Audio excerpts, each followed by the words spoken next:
কপিল মহাপ্ৰভুৱে নিজ মাতৃ দেৱহতী কৈছিল, হে মা, এনেভাৱে যিসকলে তামসিক ভক্তি কৰে, এই যে জীৱ কাটি মাৰি ঐশ্বৰ্য বিভূতিৰ বাবে পুত্ৰ পৰিয়াল পোহপালন দিয়াত ব্যস্ত হৈ থাকে, সেইসকলে অৱশেষত সেই যমৰটোত তিনিজন ইতিমধ্যে ওলাই গৈছে।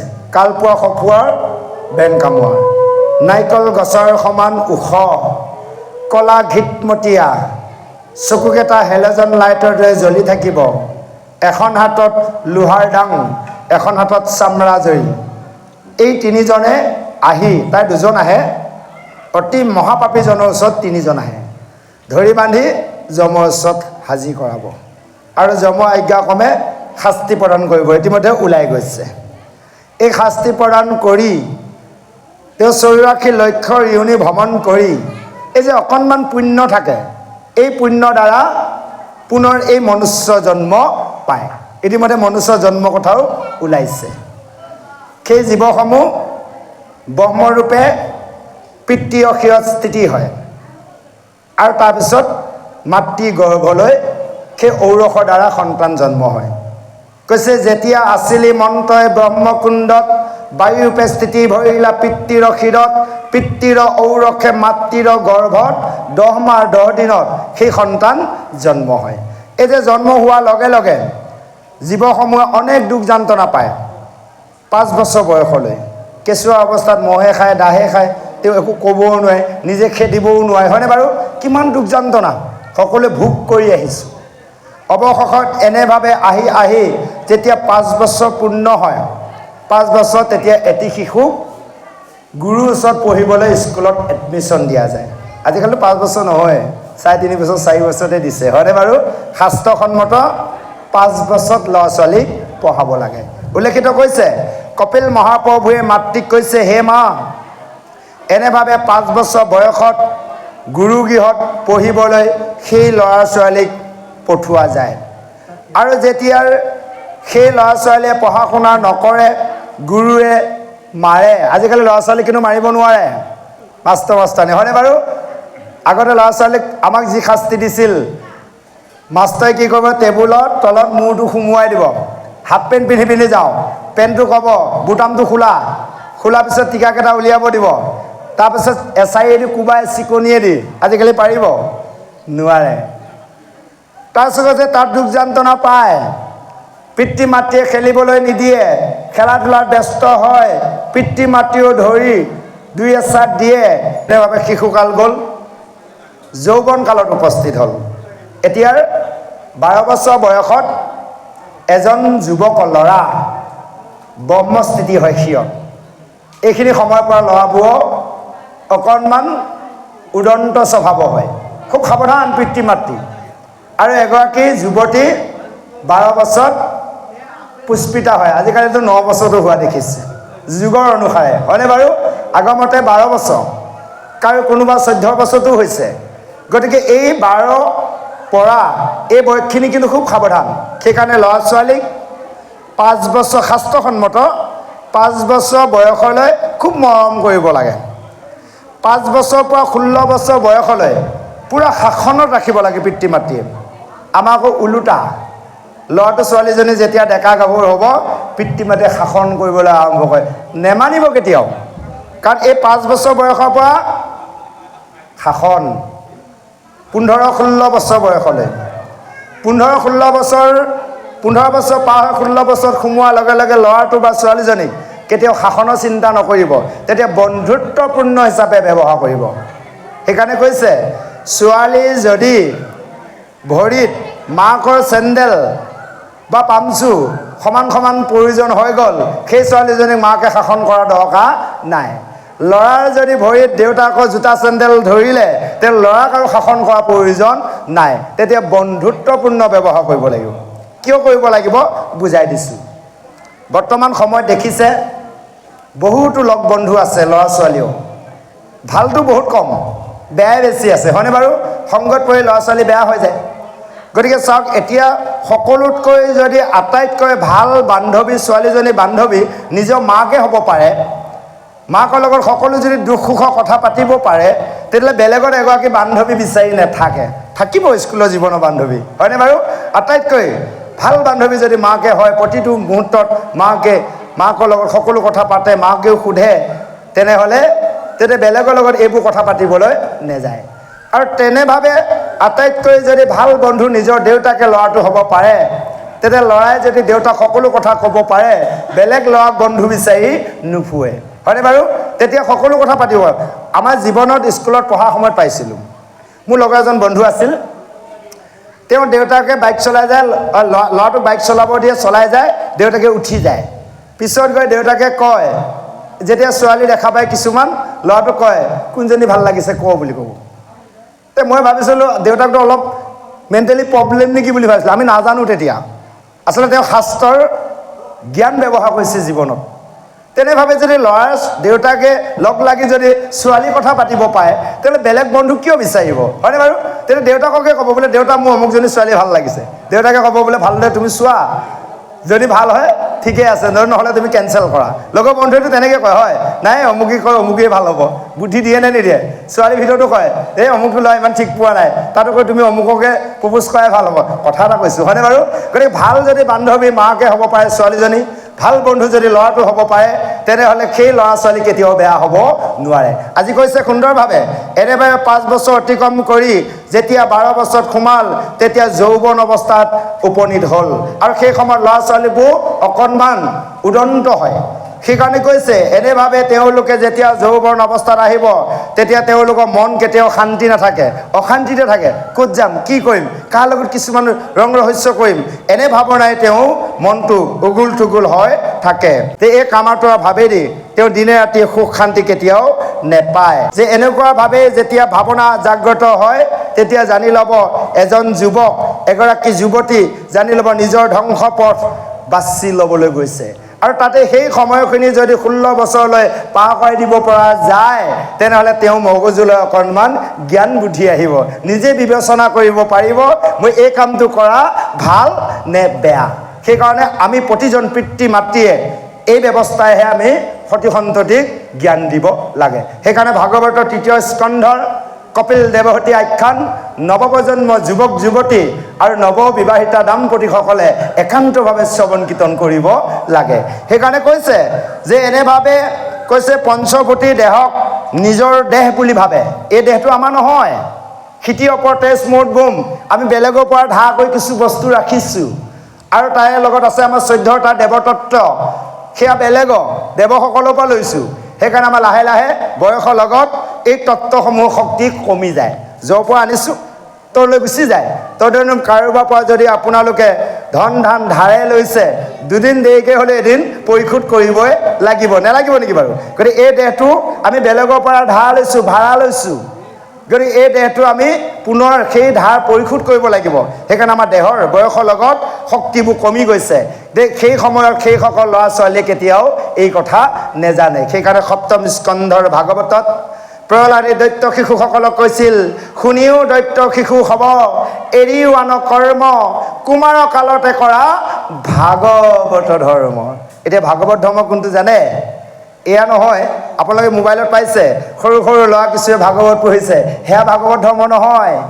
ভাগৱত ধৰ্ম হৈছে যে সদায় ৰাতিপুৱা শুই উঠি শৌচ পেচাব কৰি স্নান গা পা ধুই পিতৃ মাতৃক, ল'ৰা ছোৱালীবোৰক পিতৃ মাতৃক সেৱা কৰা, গুৰু গৃহত এভাগি সেৱা জনোৱা ঘোষাৰে, হয়নে বাৰু? গা নোধোৱাকৈ পানী গিলাচো নাখাবা, পিতৃ মাতৃক সেৱা নকৰাকৈ কলৈকো নেযাবা, পিতৃ মাতৃক নুসুধাকৈ একো কাম নকৰিবা, জ্যেষ্ঠজনক সন্মান কৰিবা, কনিষ্ঠজনক মৰম কৰিবা, সমপৰ্যায়সকলৰ লগত বন্ধুত্বপূৰ্ণ ব্যৱহাৰ কৰিবা, 4 মুঠি জীৱৰ উদ্ধাৰৰ কৰ্ম কৰিবা। এয়া হৈছে ভাগৱত ধৰ্ম। ভাগৱত পঢ়িলেই ভাগৱত ধৰ্ম নহ'ব। ভাগৱতে কৈ আছে যদি ভাগৱতৰ জ্ঞান আমি জীৱনত প্ৰয়োগ কৰা নাই। সেইকাৰণে সুন্দৰভাৱে কৈছে এই পঞ্চভূতি দেহকে সেইসকলে নিজৰ বুলি ভাবে, ৰাতি দিনে কেৱল ঘূৰ কৰ্ম অৰ্থ অনুসাৰে কৰ্ম কৰে, এনে ভাবে নকৰে মুহুৰ ভক্তি নাহি সাধু সংগ, দুজনৰ সংগে মাত্ৰ কৰে অংগ ধংগ। যে হে মা, এইসকলে কেতিয়াও মোক ভক্তি নকৰে, কোনো কাৰণত সাধু সংগ নকৰে, কেৱল দুজনৰ সংগত আনন্দ মনে সদায় উঠা বহা কৰে। এতিয়াৰ সেইসকল কৈছে অসাধু, সেইসকলে কৈছে মহাৰ মূৰ্খ, আৰু সেইসকলে হৈছে অসন্ত, কেৱল স্ত্ৰী সংগত পৰি কেৱল নিজৰ জীৱনটোক নাশ কৰিছে। তাৰ এটা প্ৰমাণ হিচাপে দেখাইছে যে হে মা তুমি চোৱা, এইসকল নৰসকলে কেৱল কেতিয়াও বুদ্ধিমন্ত নহয়। সেইকাৰণে চোৱা, ইয়াৰ পূৰ্বতে সেইজন ব্ৰহ্মাই নিজৰ দুহিতা সেই সৰস্বতীৰ ৰূপত মগ্ন হয় তেওঁ নিজে কামাতুৱা ভাৱ হৈ সৰস্বতীক হৰণ কৰিব বিচাৰিছিল। জানি ল'ব, ব্ৰহ্মাৰ কইনা সৰস্বতী নিজৰ জীয়েকক ৰূপ যৌৱন দেখি ব্ৰহ্মাই বলিয়া হৈ গৈছিল। তেতিয়া ব্ৰহ্মাই কামাতুৱা হৈ যেতিয়া সৰস্বতীক হৰণ কৰিব বিচাৰিছিল, সৰস্বতীয়ে জানি তেওঁ মৃগৰ ৰূপ ধাৰণ কৰিছিল, এজনী মাইকী মৃগৰ হৈছিল, হৰিণ হৈছিল। ব্ৰহ্মায়ো তেতিয়া এটা মতা হৰিণ হয় পিছে পিছে মৃগৰ সেই সৰস্বতী পিছে পিছে ফুৰিছিল। এই কথাটোকে কৈছে। সেইকাৰণে চোৱা, ব্ৰহ্মায়ো মানে স্ত্ৰী মায়াত মোহিত হৈছিল। সেইকাৰণে ব্ৰহ্মা সৃষ্টি যিমানবোৰ জীৱ আছে সকলোৱে মায়াৰ বশৱৰ্তী হয়, স্ত্ৰী সংগত পৰি সকলোৱে মোক পাহৰি যায়।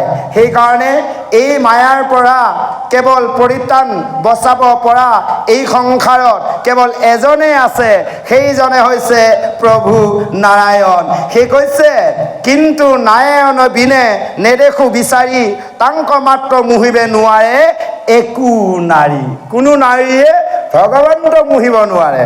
কেৱল ভগৱন্তৰ ব্যতিৰেকে এই সংসাৰত যিমান আছে সকলোকে ভগৱন্তৰ মায়াই, বিষ্ণু মায়াই মোহিত কৰে। অৰ্থাৎ বিষ্ণু মায়া হৈছে স্ত্ৰী, নাৰী, হয়নে বাৰু? সেয়াই হৈছে মহামায়া, সেয়া হ'লে স্ত্ৰী। চাওক, এতিয়া শিৱ আছিল পৰম বৈষ্ণৱ, তেওঁ গুণৰো অতীত। শিৱকো ভগৱন্তই বিষ্ণু মায়া দ্বাৰা কি কৰি দিলে? তেওঁকো মুহি পেলাইছিল নে নাই বাৰু? হয়নে বাৰু? শিৱৰো ভগৱন্ত সেই স্ত্ৰী মহিলাৰ ৰূপত মুখ মগ্ন হয় তেওঁ নিজৰ বাঘছাল খুলকি পৰিছিল। শিৱই গম পোৱা নাছিল, পিছতহে চেতন ঘূৰাই পাই তেওঁ বৰ লাজ পাইছিল। আৰু সেইকাৰণে এই পৃথিৱীত যে সেই স্ত্ৰী সংগ অৰ্থাৎ কাম ভাৱ, কামাতুৱাৰ ভাৱে সকলোৱে সকলোক পাহৰি যায়। সেইকাৰণে এতিয়া নাৰদ দেখিছে, নাৰদ ব্ৰহ্মচৰ্য, নাৰদ আছিল ব্ৰহ্মচৰ্য। নাৰদে যেতিয়া ব্ৰহ্মচৰ্য পালন কৰিছিল, এদিনাখন কামদেৱে ভাবিল বাৰু বোপাই ব্ৰহ্মচৰ্য দেখা যাব। কামদেৱে কি কৰিলে? নাৰদলৈ সেই পঞ্চ কামবান নিক্ষেপ কৰাত নাৰদ ব্ৰহ্মচৰ্য ভংগ হৈ গ'ল। নাৰদে এগৰাকী বিয়া পাতিছিল বিশ্বমোহিনীক। আৰু এদিনাখন নাৰদে গৈ আছে, কামদেৱে দেখি নাৰদক এনেকুৱাকে হাঁহিছে, খিলখিলাই হাঁহিছে। নাৰদে গম পাইছে, কৈছে হেৰা কাম, তুমি কিয় তেনেকৈ হাঁহিছা? হেৰা, তুমি বৰ ব্ৰহ্মচৰ্য দেখুৱাইছিলা, কিয়? ব্ৰহ্মচৰ্য ভংগ কৰি দিলোঁ। নাৰদে কৈছে হেই মনে মনে থাকা, মই বৰ লাজ পাওঁ বুলি কৈছে নহ'ব নহয়, লাজ পালেও তুমি কিয় ব্ৰহ্মচৰ্য দেখাইছিলা? তেতিয়া কৈছিল হেৰা নাৰদ, এই তিনি লোকত সকলোকে মোৰ কামবাৰে সকলোকে জিনি থৈ দিছোঁ। তোমাৰ দৃষ্টিত যদি কোনোবা পুৰুষ আছে কোৱা, মই তেওঁৰ লগত এবাৰ যুদ্ধ কৰিম। তেতিয়া নাৰদে কৈছিল বোলে এজন আছে। বোলে কোন সেইজন? তেতিয়া কৈছিল সেই বৃন্দাবনৰ গকুলত নন্দৰ যশোদাৰ পুত্ৰ কৃষ্ণক তুমি এবাৰ যুদ্ধ কৰা। তেতিয়া লগে লগে সেই কামদেৱে কৃষ্ণৰ ওচৰলৈ গৈ কৈছিল বোলে প্ৰভু, তোমাৰ লগত যুদ্ধ এখন কৰিব আহিছোঁ। তেতিয়া প্ৰভুৱে ক'লে বোলে হেৰা কাম, কি যুদ্ধ কৰিবা? এই প্ৰভু তুমি জানাই আৰু কি যুদ্ধ নকৰিম আৰু, কাম যুদ্ধকে কৰিম। ঠিক আছে, আজি সন্ধিয়া ওলাবা বুলি কৈ দিলে কৃষ্ণই। সেইদিনাখনে শৰৎ সন্ধিয়া, জোনাক ৰাতি, কৃষ্ণই সন্ধিয়া কামদেৱক ক'লে ওলাবা। বৃন্দাবনত গৈ কৃষ্ণই বাঁহী বজাই দিলে। হাজাৰ হাজাৰ গোপী গৈ একত্ৰিত হ'ল, পুৰুষৰ নামত কেৱল অকলে কৃষ্ণ। তেতিয়া কৃষ্ণই কামদেৱক কৈছে হেৰা কাম, দিয়া তোমাৰ যিমান অস্ত্ৰ আছে প্ৰয়োগ কৰা। কামদেৱে পুৰা দেহ শক্তি থকালৈ পঞ্চবাণ নিক্ষেপ কৰিছে, কৃষ্ণক হিলাব নোৱাৰিলে। অৱশেষত কৃষ্ণ চৰণত কামদেৱে কৈছে বোলে প্ৰভু তুমি অচ্যুত, মই চ্যুত। সেইকাৰণে আমি অস্ত্ৰ নাম পাওঁ, অচ্যুত কেশৱ বিষ্ণু হৰি সত্য জনাৰ্দন হংস নাৰায়ণ। এই আঠটাৰ নামই অচ্যুতৰ নামটো কামদেৱে কৃষ্ণক দিছিল। আৰু তেতিয়া কামদেৱে কৈছিল প্ৰভু মই হাৰি গ'লোঁ, মই বৰ অপৰাধ কৰিলোঁ, তুমি এই অপৰাধ মোক ক্ষমা কৰা। আৰু তোমাৰ চৰণ তলত মোক দাস হিচাপে গ্ৰহণ কৰা। তেতিয়া কামদেৱক কৈছিল তুমি চিন্তা নকৰিবা, কাৰণ তুমি যেতিয়া কামবানে মোক জিনিব বিচাৰিছিলা নোৱাৰিলা, তথাপিতো তোমাক কামবানত মই জিনাই দিম। কেনেকৈ জিনালে জানে? ক'লে এই সংসাৰত যেতিয়া মই মনুষ্যৰূপে আহিছোঁ, গতিকে মোৰ প্ৰথম পুত্ৰ হিচাপে মই তোমাক গ্ৰহণ কৰিম। সেয়া কামদেৱ হৈছে পদুম্য। কৃষ্ণৰ প্ৰথম পুত্ৰ হৈছে পদুম্য, সেইজনে কামদেৱ। চাওক, কৃষ্ণৰ চৰণত শৰণাপন্ন তেওঁ অপৰাধ কৰিছে, শৰণ লোৱাৰ বাবে তেওঁ পুত্ৰ হিচাপে গ্ৰহণ কৰিলে। আপোনালোক আমি কিমান এই সংসাৰত কৃষ্ণক জগৰীয়া হৈ আছোঁ, যদি কৃষ্ণৰ চৰণ শৰণাপন্ন হওঁ, আমি যেনেভাৱে কৃষ্ণক পাব বিচাৰোঁ ভগৱন্তই আমাক তেনেভাৱে কৃপাৰ কৰিব। সেই সুন্দৰভাৱে কৈছে যে এনেভাৱে এই ভগৱন্ত মায়াৰ পৰা পৰিত্ৰাণ পাব লগা হ'লে কেৱল মায়াৰ অধিকাৰীজনৰ ওচৰত আমি শৰণাপন্ন হ'ব লাগিব। আহক আমি পিছৰ পদলৈ আগবাঢ়িছোঁ। জয় কৃষ্ণ। পরম বৈরাগী জিত মহাযোগী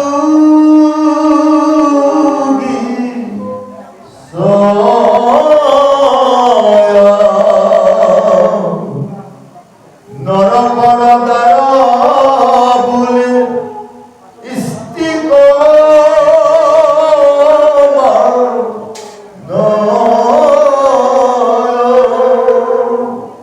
ঈশ্বরের মায়া কেনে শুনিও আয় কেবা করিবার চলে সমীপত যায় বুদ্ধিমন্ত্র হবে কাইক ইমত দেখ হেরা মোর মিত্র এহি সমীপ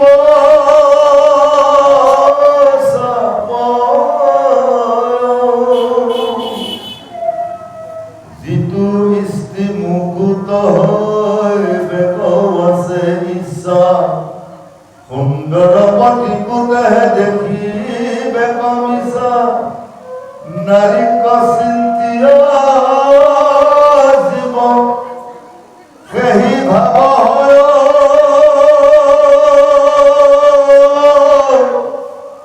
বাস্তৱত কোনো জীৱ কিছু নহি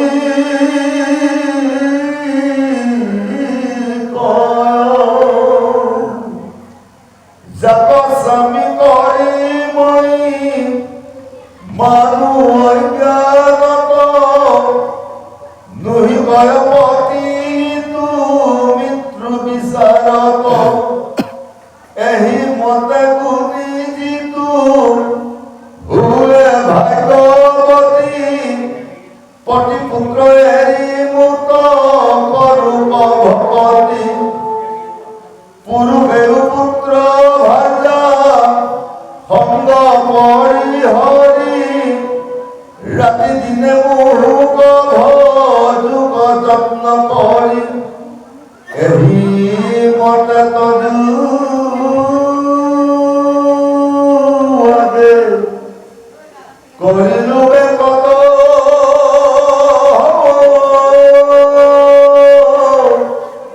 পাপ কৰ্ম ফল জীৱে ভুঞ্জে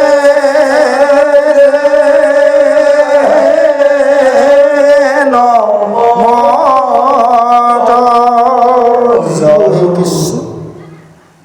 পুনৰ কপিল মহাপ্ৰভুৱে দেৱহতী মাতৃক কৈছে যে হে মা, এয়া চোৱা স্ত্ৰীসকলৰ যি মায়াৰ বল শক্তি। এজন ৰজাই দশোদিশে তেওঁৰ ৰাজ্যত জিনিব পাৰে, কিন্তু নিজৰ ভাৰ্যাগৰাকীৰ ওচৰত তেওঁ কেতিয়াও জিনিব নোৱাৰে। পদত কৈছে স্ত্ৰী মায়ায়ো দেখিও কেনে বল, দশোদিশ জিনি আখে নিপ্ৰতিসকল, গৃহ মাজে নাৰী সবে কটাক্ষ মাত্ৰকে, চৰণে প্ৰহাৰ কৰে থাকে সেহি মতে। বুজি পালে?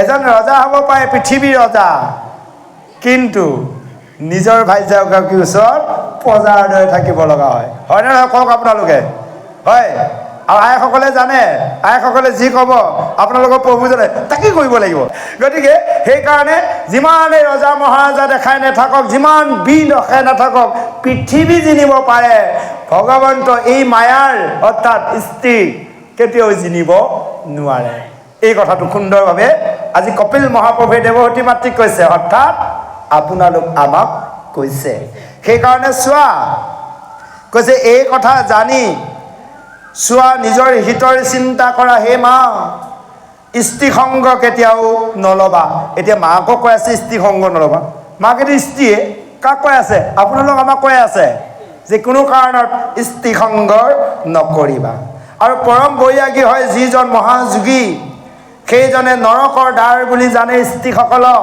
সেইসকলে স্ত্ৰী সংগ এৰি দিয়ে সেইকাৰণে এটা কথা কৈছে যে বোলে খাই ত্যাগী বোলে নোখোৱাকৈ ত্যাগী হোৱা কৈছে শাস্ত্ৰই কৈছে তুমি খাই পেলাই ত্যাগ দিয়া নোখোৱাকৈ ত্যাগ দিব দিয়া নাই ভগৱন্ত মায়াৰ ৰচনাৰ এই সংসাৰত যিমানবোৰ দ্ৰব্য ভগৱন্তই দিছে সৃষ্টি ভাণ্ডাৰ দ্ৰব্য আমাৰ মনুষ্য ৰূপে আহি কলি যুগত সকলো দ্ৰব্য এবাৰ এবাৰ গ্ৰহণ কৰিব দিছে হয়নে বাৰু গ্ৰহণ কৰি তাক এৰিব পৰাটোৱে হৈছে সেইজনকে কৈছে মহাসন্ত সেইজনকে কৈছে যোগী সেইজনকে কৈছে পৰম ভকত আমি আকৌ যিটো বস্তুক ধৰিলোঁ এই নিদিওঁ দিছোঁনে বাৰু গতিকে এনেভাৱে যদি আমি ধৰোঁ কেতিয়াও আমাৰ জীৱন সফল নহ'ব সেইকাৰণে কৈছে সেইকাৰণে এই যোগীসকলে স্ত্ৰী সংগক নৰকৰ ৰাস্তা বুলি জানি তেওঁলোকে স্ত্ৰী সংগ নকৰে এয়া আছে ঈশ্বৰ মায়া হে মা তুমি শুনা সেইকাৰণে কৈছে সেৱা কৰিবা চলে সমীপ যায় যে যিসকল বুদ্ধিমন্ত সেইসকলে কেৱল মৃত্যু যে ওচৰ চাপিছে এই কথা জানি কেৱল স্ত্ৰী সংগৰ পৰা আঁতৰি থাকে আৰু কৈছে যিসকল স্ত্ৰীয়ে তেওঁ জীৱনটোক অৰ্থাৎ জীৱক গতি দিবৰ বাবে নিজৰ সুন্দৰ প্ৰতিকূ ত্যাগ দিয়ে কোনে দিছিল ত্যাগ নিজৰ স্বামীক যেতিয়া কৃষ্ণই শৰত সন্ধিয়া বৃন্দাবনত বাঁহী বজাইছিল গোপীসকল যে গৈছিল নিজৰ স্বামীক এৰি থৈ গৈছিল নে নাই গোপীসকলে জানি গ'ল এয়া হৈছে মায়াৰ স্বামী এই সংসাৰত যে আপোনালোক আইসকলৰ যিসকল স্বামী বা আমিসকল বা সমস্ত মায়াৰ প্ৰতি অৰিজিনেল নহয় অৰিজিনেল হৈছে কৃষ্ণৰ প্ৰভু ভগৱন্ত যেতিয়া গোপীসকল গ'ল কৃষ্ণই কি বুলি কৈছিল বোলে হেৰা গোপী সমস্ত এই তোমালোকে যে এই সন্ধিয়া সময়ত আহিলা বৃন্দাবনলৈ কিয় আহিলা মই জানিছোঁ এই শৰতৰ সন্ধিয়া জোনাক ৰাতিত বৃন্দাবনখন কেনে লাগে চাবলৈ আহিলা নহয় জানো বাৰু দিয়া ভালে কৰিলা দিয়া এতিয়া যোৱাগৈ যোৱা ঘৰলৈ এই যেতিয়া কৃষ্ণই যাবলৈ কৈছিল গোটেইসকলৰ গোপীও যাতে জানো খৰক ভাঙি মূৰত পৰা যেন লাগিছিল তেতিয়া অৱশেষত কৃষ্ণৰ চৰণত গোপীসকলে কৈছিল বৃন্দাবনলৈ যাবকে নোৱাৰো গকুলে নচলে ভৰি প্ৰতিপুত এৰি তোমাকে ভজিলো যাওঁ নখতে এৰি অৰাম যাওঁ নখতে এৰি গোপীসকলে কৈছিল হে প্ৰভু এই বৃন্দাবনৰ পৰা কেনেকৈ যাওঁ আমাৰ গকুলত এই ভৰি নচলে গৃহত থকা পতি পুত্ৰ সকলোকে এৰি তোমাকে ভজিছোঁ কেনেকৈনো যাম তেতিয়া কৃষ্ণই জানি গ'ল এই গোপীসকলে জানি গ'ল যে মই ঈশ্বৰ মই যে পৰম পুৰুষ সেইকাৰণে মোক স্বামী ভজিছে এনে ভাৱনাই কৈছে সেই যোগীসকলে সন্তসকলে পতি পুত্ৰ আৰু স্ত্ৰীসকলে নিজৰ পতিব্ৰতাৰ স্বামীকো এৰি কেৱল জীৱক গতি দিয়াৰ বাবে এনেভাৱে ঈশ্বৰক চিন্তা কৰে সেইকাৰণে কৈছে যাক স্বামী বুলি কৰি মই জানো অজ্ঞানত নুহি কৰে প্ৰতিটো মৃত্যু বিচাৰত যদি প্ৰকৃতাৰ্থ তই মোৰ স্বামী হয় আমি বাপ সমস্ত যদি আইগৰাকীৰ বাবে স্বামী হওঁ হয়নে বাৰু তে আইগৰাকী বিপদৰ সময়ত কিয় আমি ৰাখিব নোৱাৰোঁ পাৰিমনে বাৰু হয়নে বাৰু আইসকলে নিজৰ স্বামী বুলি যদি ভাবিছে নিজৰ যদি আপোনালোকে ভাজ্যা হৈছে স্বামীজনক অন্তিম সময়ত কিয় ৰাখিব নোৱাৰে তাৰ অৰ্থ আমাৰ নিজৰ নহয় নিজৰ অৰিজিনেল বস্তু নহয় সেইকাৰণে আমি কোনেও কাকো ৰাখিব নোৱাৰোঁ কিন্তু ভগৱন্ত হৈছে পৰম প্ৰভু ভগৱন্ত হৈছে স্বামী গতিকে সেইজন ভগৱন্তৰ ওচৰত যদি আমি শৰণাপন্ন হওঁ আমাক প্ৰতিটো মুহূৰ্তত ভগৱন্তই ৰক্ষা কৰিব পাৰিব এই কথাটোকে সুন্দৰভাৱে আজি দেৱহতী মাতৃক কোৱাৰ চলেৰে কপিল মহাপ্ৰভুৱে আমাক সমস্ত বুজাই দিছে কৈছে এহিমতে গুণী যিটো হুৱে ভাগ্যৱতী যিসকল ভাগ্যৱতী নাৰী এনেভাৱে চিন্তা কৰি পতি পুত্ৰ সকলোকে এৰি কেৱল হে মা মোৰ চৰণত ভক্তি কৰে আৰু তুমি জানিবা সেয়া হৈছে পুৰুষেও পুত্ৰ ভাইজা সকলো সংগ পৰিহাৰ কৰি দিনে ৰাতিয়ে খুব যত্ন কৰি হে মা মোৰ চৰণত ভক্তি কৰে এই কথাখিনি তোমাৰ আগত মই প্ৰকাশ কৰিলোঁ পাপ কৰ্ম ফল জীৱসকলে এনেভাৱে নৰক চৰক আৰু পুণ্য সঞ্চয় কৰি ভক্তি মাধ্যমৰ দ্বাৰা বৈকুণ্ঠলৈ গমন কৰে এই সুন্দৰভাৱে আজি আমাক বুজাই দিলে আহক ইয়াৰ পিছৰ পদলৈ আমি আগবাঢ়িছোঁ জয় কৃষ্ণ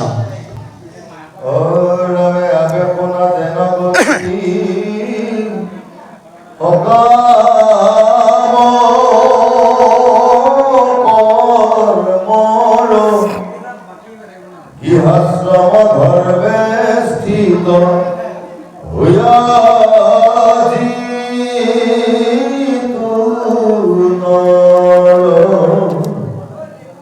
এই বেদর পুষ্পিত বাণী শুনি মনোহর মরণ কৌতুকে দৈব জুড়ায় বিস্তর আরম্ভয় দৈব পাশে নানা পশু মারি দেবপীতি গণ কপু জয়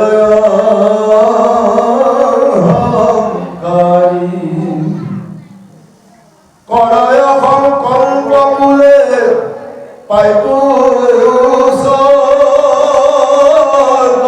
পুর অপেশ্বরা হমে কিরা করিব প্রসুর ওরামে ধর্ম অর্থ কামে আতি করয় যত কৃষ্ণ কথা অমৃত বিমুখ কর্ম নিশ্চয় জানিবা মাতৃ মুহুর কর্ম কর্ণ দিয়া বিধাতায় করিলে কহ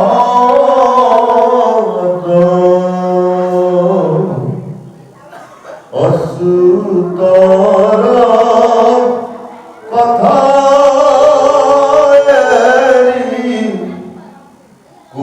কথা পুনয়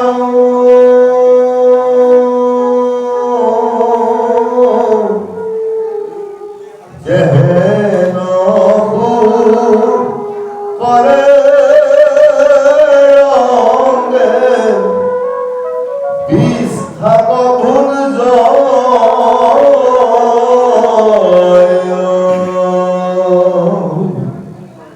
পাশে কিন্তু পাপি দেহাত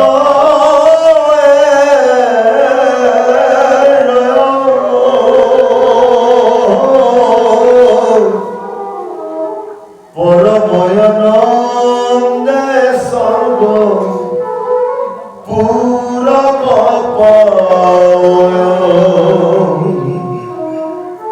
জগত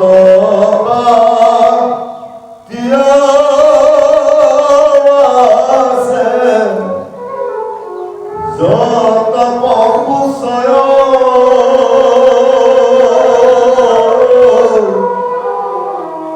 পথতে প্ৰেমে আহি জয়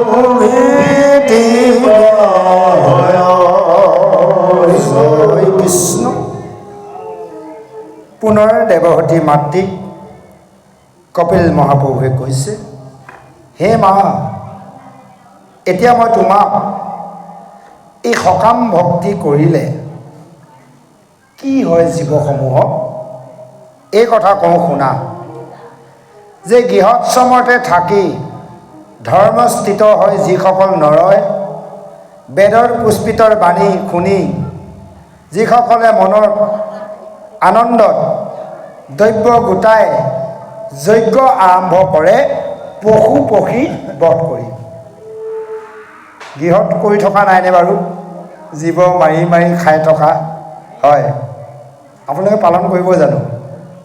পদত কৈছে কৈ যাওঁ আৰু কি কৰে কৰিব আৰু, নকৰিলে কি গতি হ'ব কিন্তু গম পাব এতিয়া।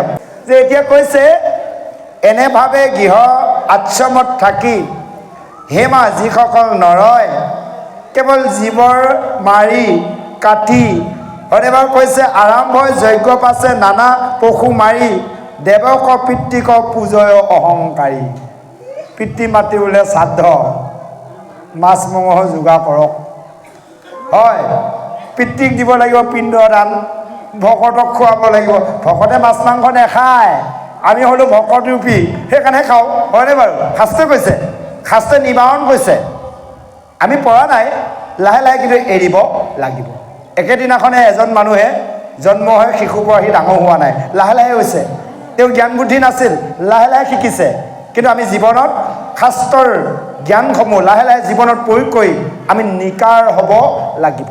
এই কথাটো সুন্দৰভাৱে কৈছে যে সেইকাৰণে কৈছে এনেভাৱে পিতৃক পূজে, দেৱতাক পূজে আৰু অনেক সংকল্প কৰিয়ে তেওঁলোকে স্বৰ্গপুৰত যোৱাৰ ব্যৱস্থা কৰে।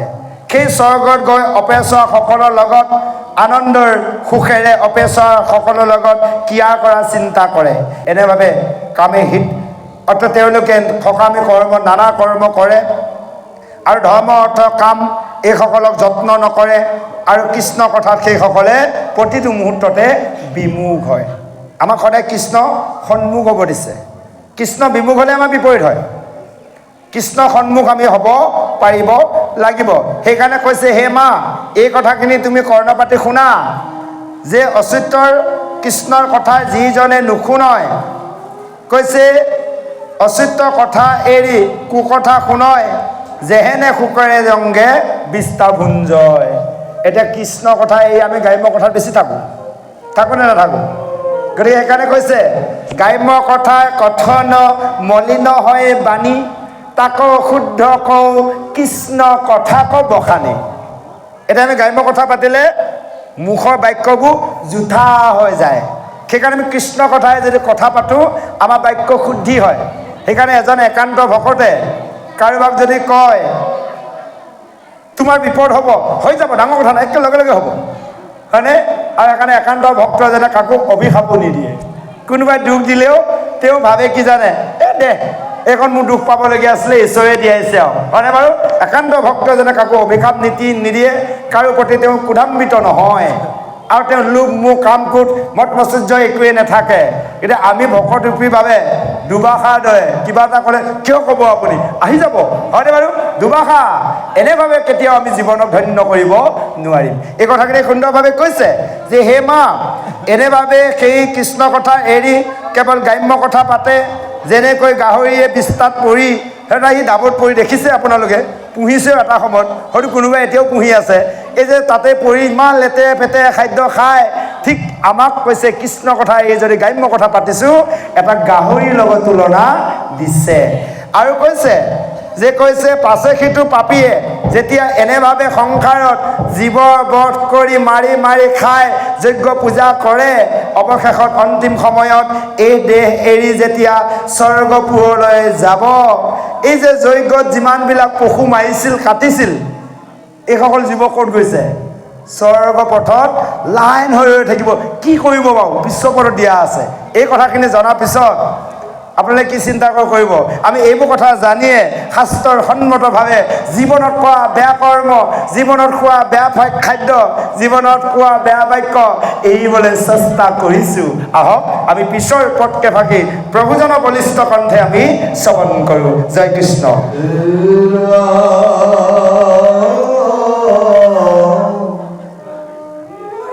কেহু হানে কেহু মারে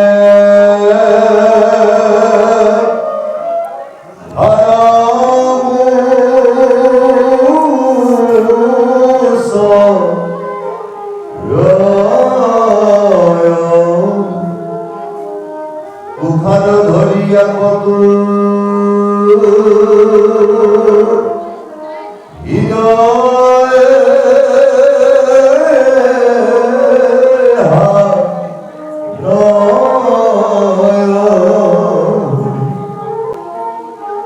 এহি মতে কত কাল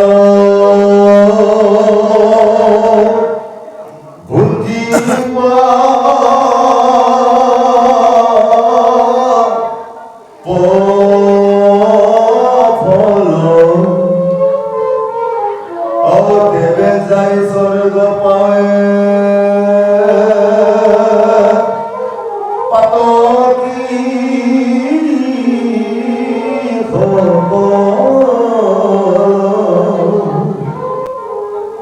অপেশ্বরা গন্ধর্ব রয়াতি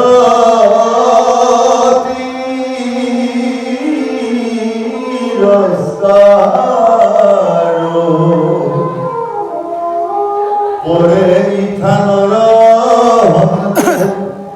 পাপি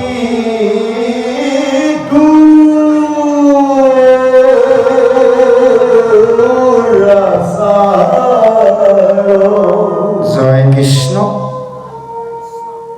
এই যেতিয়াৰ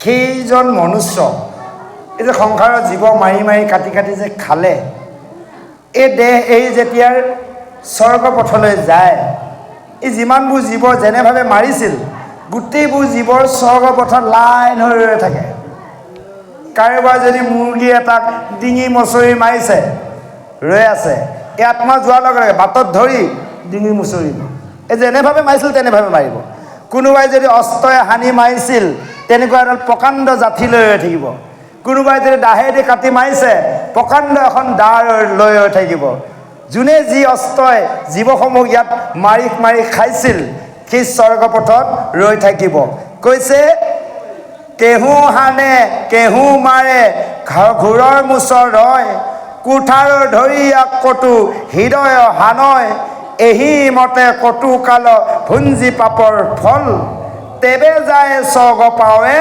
পাতকীসকল ৰক্ষা নাই আমাৰ মানুহে কি ভাবে জানে ক'ৰ স্বৰ্গ নৰক আছে আৰু হয় জীয়াই থকাতে ইয়াতে স্বৰ্গ ইয়াতে নৰক ক'ৰ আৰু নৰক এখন আছে চকুকেইটা মূৰাৰ পিছত কি কথা আছে বুলি কয় এইবিলাক অজ্ঞান শাস্ত্ৰই কৈছে মূৰ্খ বুজি পালে শাস্ত্ৰই কৈছে সেইসকলক মূৰ্খৰ গৰ্ব অধম অজ্ঞান বুলি কৈছে কাৰণ চাওক এতিয়াৰ আমাৰ এইটো হ'লে স্থূলৰ শৰীৰ যেতিয়া ইয়াৰ পৰা এই শৰীৰটো আমি স্থূলৰ শৰীৰ এৰিম এই জীৱ এটা শৰীৰ পাব সেইটো হৈছে সূক্ষ্ম শৰীৰ কেনেকৈ পাওঁ জানে সপোনটো আপোনালোকে দেখেই হয়নে বাৰু কেতিয়াবা কেতিয়াবা দেখে কেতিয়াবা কেতিয়াবা ক'ৰবাত ফুৰিবলৈ যোৱা দেখে কেতিয়াবা কেতিয়াবা কিবা দ্ৰব্য ভোগ কৰা দেখে আৰু ভকত আনিসকলে কেৱল ভাগৱতত ফুৰা দেখে হয়নে বাৰু এই যে সপোনত এজন যে আপুনি যে ঘূৰি ফুৰিছে সেইজন কোন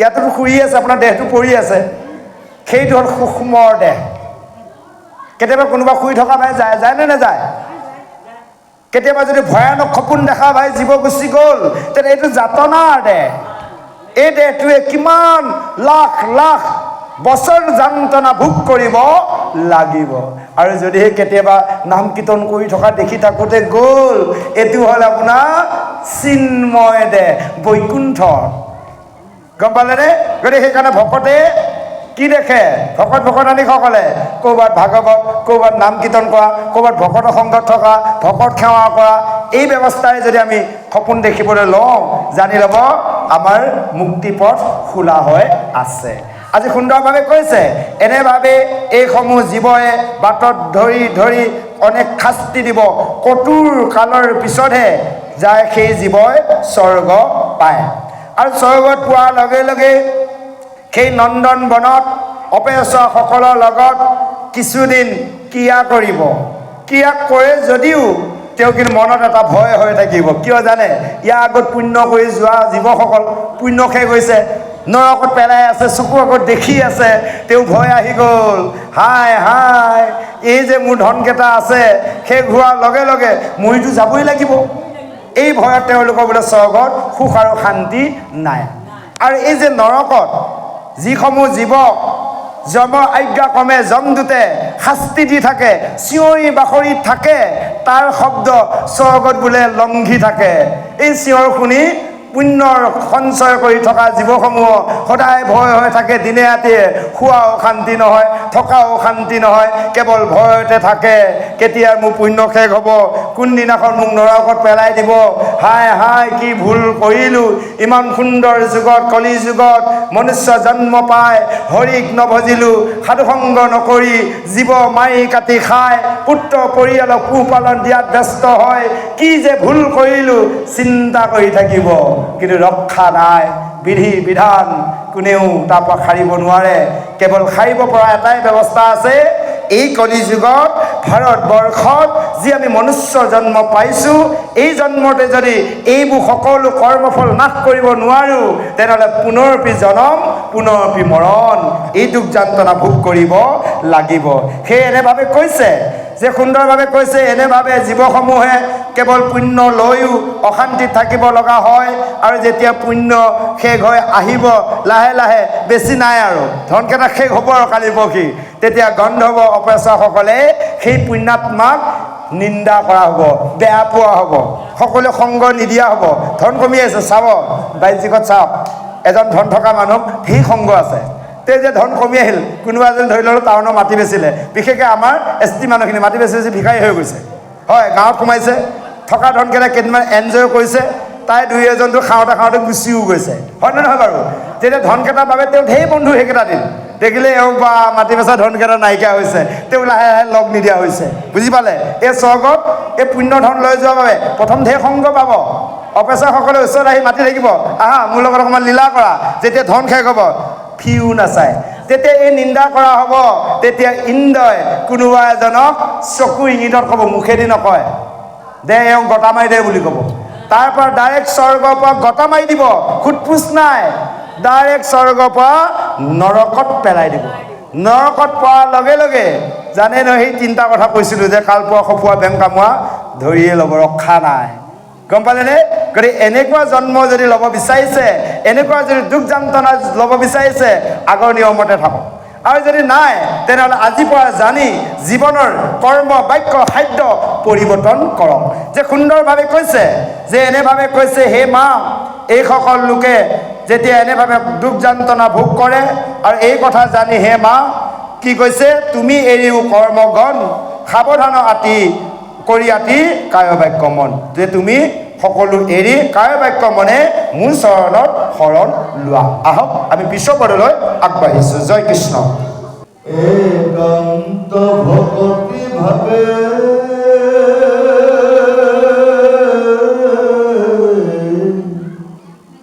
করিয়া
দেখে মায়া ময়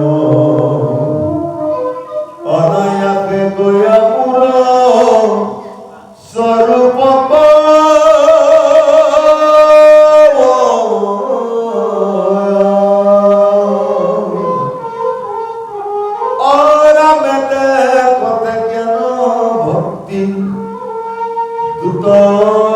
যুগত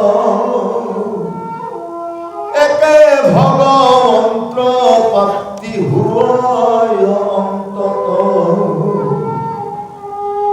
যদি বলে জ্ঞান যুগে আত্মালাভ হয়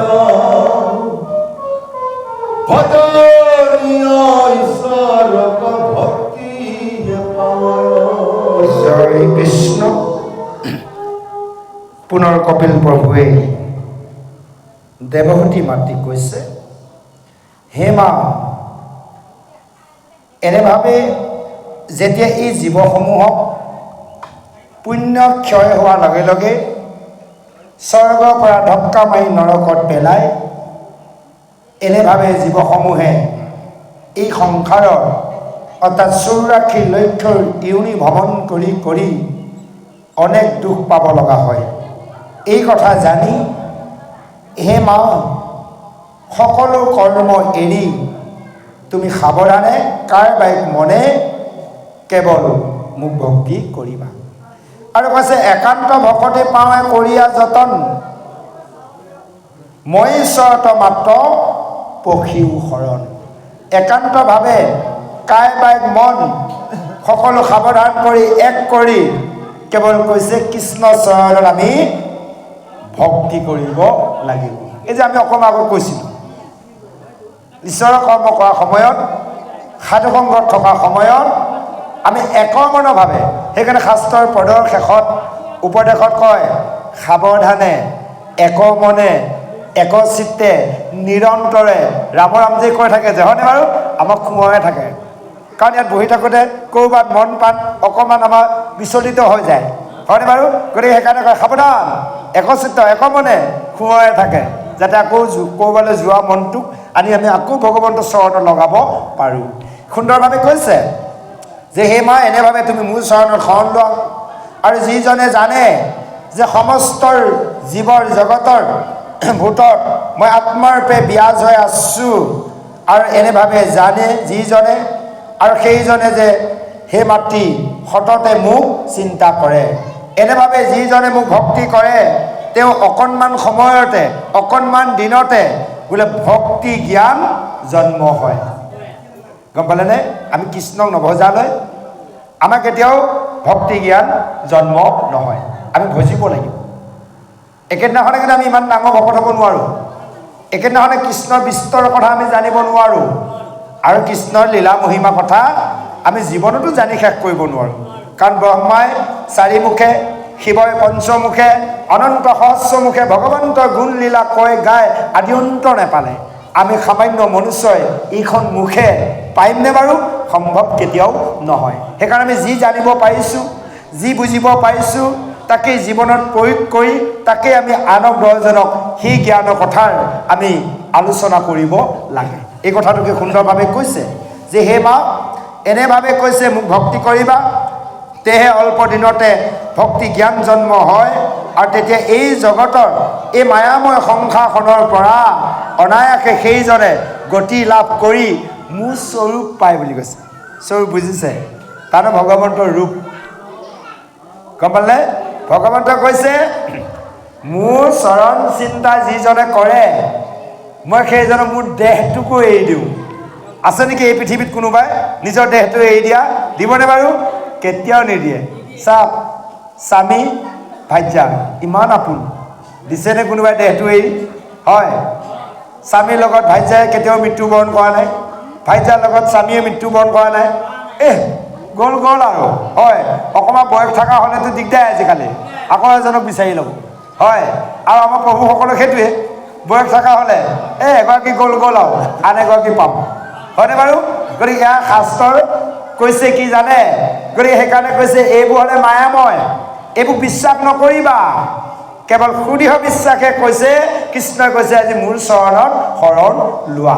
মোৰ চৰণত যিজনে চিন্তা কৰিব মোৰ দেহটোকো মই এৰি দিওঁ কৈছে মুহুৰ চৰণ চিন্তে যিটো জন মুহুৰ স্বৰূপ পায় হুইয়া পাৰিষদৰ থাকেই বৈকুণ্ঠত তাহাৰ জন্ম মৃত্যু নাই হয়নে বাৰু গতিকে সেইকাৰণে কৈছে যিজনে মোৰ চৰণ চিন্তা কৰিব মই সেইজনক মোৰ দেহটোকে দি দিওঁ ৰূপটো দি দিওঁ আৰু যদি সেইকাৰণে কৈছে এজন মানুহে অন্তিম সময়ত যাক চিন্তা কৰি মৃত্যুবৰণ কৰিব যাক দৰ্শন কৰি মৃত্যুবৰণ কৰিব তেওঁ সেই জন্মটোৱে পাব তাৰ প্ৰত্যুত্তৰ প্ৰমাণ ভাগৱতৰ ৪ৰ্থ স্কন্ধ পুৰঞ্জন আখ্যান পুৰঞ্জন এজন ৰজা আছিল তেওঁ ভাৰ্যাগৰাকী ইমান সুন্দৰ আছিল যে যেতিয়া তেওঁ অন্তিম সময়ত চিন্তা কৰিলে হায় হায় মই মৰিলে মোৰ ভাৰ্যাগৰাকী কি গতি হ'ব দেখাই শুনাই ইমান ধুনীয়া মই নহ'লে দেখোন কোনোবাই লৈ যাব হয় ভাবি থাকোঁতে থাকোঁতে অন্তিম সময়ত মৃত্যুবৰণ কৰি তেওঁ দ্বিতীয় জন্ম স্ত্ৰী জন্ম পালে